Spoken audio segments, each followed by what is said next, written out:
একটা অসাধারণ মালাইকারি রেসিপি আমি বানিয়েছিলাম। জানি এটা খুব কমন, অনেকেই মালাইকারি বানাও তোমরা, কিন্তু আমার কাছে সত্যি এটা খুব ভালো লেগেছে। একদম সিম্পলভাবে জাস্ট মাছগুলোকে একটু নুন হলুদ দিয়ে মাখিয়ে রেখে দিয়েছিলাম, আর একটা বড় সাইজের পেঁয়াজ আর 3 কোয়া রসুন দিয়েছিলাম, আর সাথে দিয়েছিলাম 2টো কাঁচা লঙ্কা দিয়ে একসঙ্গে একটা মিক্সার গ্রাইন্ডারে পেস্ট বানিয়ে নিয়েছিলাম। এই যে রেডি হয়ে গেছে আমার পেঁয়াজ আর রসুনের পেস্ট।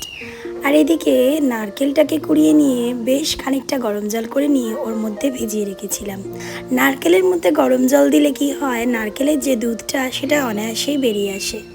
আর একটা এদিকে কড়াই নিয়ে নিয়েছি, যেটা গরম হওয়ার পরে তাতে বেশ খানিকটা সর্ষের তেল দিয়ে দিয়েছি, দিয়ে চিংড়ি মাছগুলো একে একে সমস্ত ছেড়ে দিয়েছি। চিংড়ি মাছগুলো ওদিকে ভাজা হচ্ছে, আর এদিকে একটা ছোট চুবড়ি নিয়েছি যেটাতে আমি নারকেলটা ছেঁকে নিচ্ছি। আর এদিকে দেখো একটু উলটপালট করে দিচ্ছি, একটু লো আঁচে করতে হবে। চিংড়ি মাছ কিন্তু বেশি ভাজলে শক্ত হয়ে যায়, তাই হালকা গোল্ডেন ব্রাউন হলেই চিংড়ি মাছগুলোকে একটা থালাতে তুলে নিতে হবে।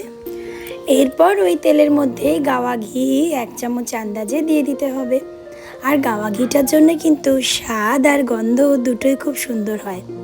এরপর দিলাম 2টো শুকনো লঙ্কা, আর দিলাম তেজপাতা আর গোটা গরম মশলা। গোটা গরম মশলার মধ্যে এখানে আছে 3টে ছোটো এলাচ, 2টো বড় সাইজের দারচিনি আর 3টে লবঙ্গ। গরম মশলাটা যখন ঘিয়ের সাথে তেলের সাথে মিশে গিয়ে একটা সুন্দর গন্ধ আসবে, তখনই ঠিক দিয়ে দিতে হবে পেঁয়াজ আর রসুনের ওই পেস্টটা। এই পেঁয়াজ রসুন বাটাটা ভালো করে দিয়ে বেশ খানিকক্ষণ কষিয়ে নিতে হবে। মশলাটা কষিয়ে নিতে নিতে যখন এই মশলার তেল ছেড়ে দেবে, তখনই কিন্তু দিয়ে দিতে হবে বাকি মশলাগুলো। এই যে মশলাটা অলমোস্ট ফুটতে শুরু করে দিয়েছে, পেঁয়াজের জল বেরিয়ে গেছে, তখন দিয়ে দিচ্ছি আমি একটুখানি 1 চামচ হলুদ গুঁড়ো আর 1 চামচ কাশ্মীরি মির্চ লঙ্কা। এটা দেওয়ার পর দিয়ে দিচ্ছি স্বাদ অনুযায়ী লবণ। ব্যাস সিম্পল, এখানে কোনো আদা বাটা বা জিরে গুঁড়ো আমি কোনোটাই দিইনি।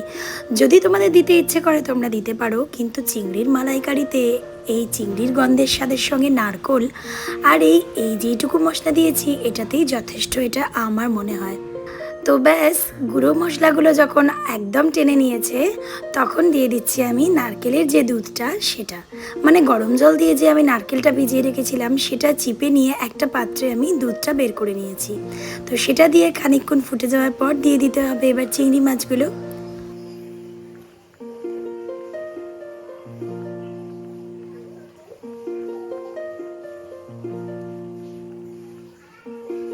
একে একে ভেজে রাখা সব চিংড়ি মাছ যখন দেওয়া হয়ে যাবে, ঠিক তখনই আমি কি করব, একটা ঢাকনা দিয়ে ঢেকে রাখবো।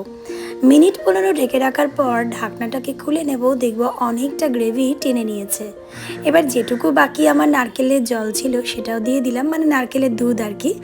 আর একটুখানি চিনি না দিলেই নয়, কেননা মালাইকারির স্বাদ একটু ঝাল মিষ্টি তো হয়ই। আর ঘরে পাতা যে মালাই ছিল, মানে দুধ থেকে তৈরি করা যে মালাই, সেটাও একটু স্বাদ বাড়ানোর জন্য আমি দিয়ে দিলাম। তৈরি হয়ে গেছে একদম রেডি আমার চিংড়ি মাছের মালাইকারি। আর গার্নিশিং করে দিলাম ওপর থেকে একটু নারকেল কুড়ো ছড়িয়ে দিলাম, দেখতেও ভালো লাগবে আর খেতেও খুব ভালো লাগবে। গরম ভাতের সঙ্গে বাড়িতে সবাই খেয়ে কিন্তু খুব খুশি হয়েছে, আর অনেকটা করে ভাত একসাথে খেয়ে নিয়েছে।